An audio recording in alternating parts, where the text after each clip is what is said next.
Olá, saudações a todos. Eu sou o professor Gilberto Cavalcante e hoje iremos falar sobre saneamento básico na Idade Antiga.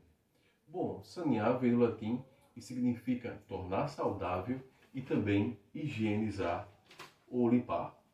Bem, no século V depois de Cristo, se desenvolveu a irrigação, construção de diques e canalizações, superficiais e subterrâneas. Daí surge aquilo que nós chamamos hoje de medidas sanitárias. Bom, já no escrito antigo, no Tratado de Hipócrates, ele escreve para os médicos, o nome do escrito é Ares, Águas e Lugares. Então ele instruía os médicos sobre realmente a necessidade da higiene. Bom, a gente pode ver que na Idade Antiga, cada região desenvolveu suas técnicas. Por exemplo, Roma, os encanamentos. Ele separava, por exemplo, a água para o consumo. A Grécia, por exemplo, havia já o costume de enterrar os dejetos. Os sumérios construíram, por exemplo, sistema de irrigação de terraços.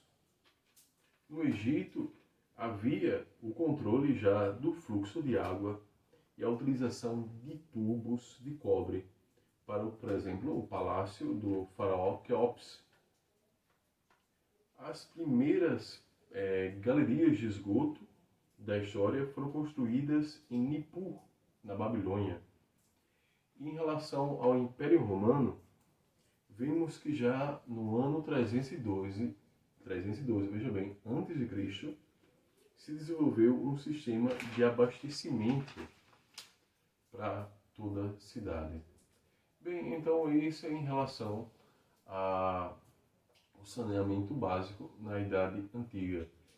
E falando um pouco sobre o que eu falei no vídeo anterior, no vídeo sobre a filosofia medieval, é interessante salientar que aquilo que pregam em relação à Idade Média, inclusive esse termo Idade Média, foi um termo inventado para dizer que é o período entre a Idade Antiga e a Idade Moderna, no caso com o Renascimento, né, fazendo essa interrupção entre a Idade Média e a Idade Moderna, é apenas uma invenção.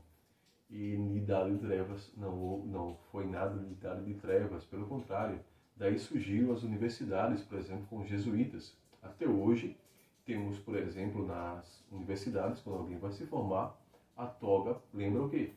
O hábito, né, a batina de um sacerdote. Os primeiros a utilizar a batina foram os jesuítas, que era aquela roupa preta que eles colocavam.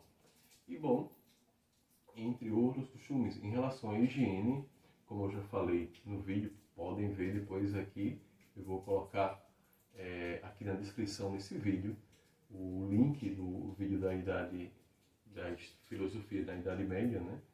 E vocês podem ver aí em relação à questão da higiene. Mas vou já adiantar um pouquinho aqui. Inclusive existia uma canção antiga, medieval, que falava que um dos maiores prazeres era o banhar-se. Então, para ver que isso é uma fake news, como hoje se coloca em relação a essa questão da Idade Média. A Idade Média, a gente pode falar que, infelizmente, depois historiadores que deviam olhar as fontes com mais cuidado, uma época em que realmente é muito apedrejada, podemos dizer assim. Jogam pedras na Idade Média, mas como dizem, ninguém joga pedras em árvores que não dão frutos. Na Idade Média a gente tem muitos frutos. Por exemplo, Santo Agostinho, Santo Tomás de Aquino, a época da escolástica, das grandes universidades, as grandes catedrais, construções que existem até hoje. Muito difícil uma construção durar 200 anos, e temos construções que duraram 1000 anos. Bom, então a aula de hoje foi sobre o saneamento básico na Idade Antiga, mas aproveitei para falar um pouco sobre essa questão também do meu vídeo antigo, vídeo que foi feito também hoje, na verdade, mas esse é o segundo que eu fiz hoje sobre a questão do saneamento básico. E no primeiro eu falei sobre a Idade Média, também citei a questão do saneamento básico, e vi também a necessidade de fazer esse vídeo falando sobre como era o saneamento básico na Idade Antiga, ok? Então até a próxima aula.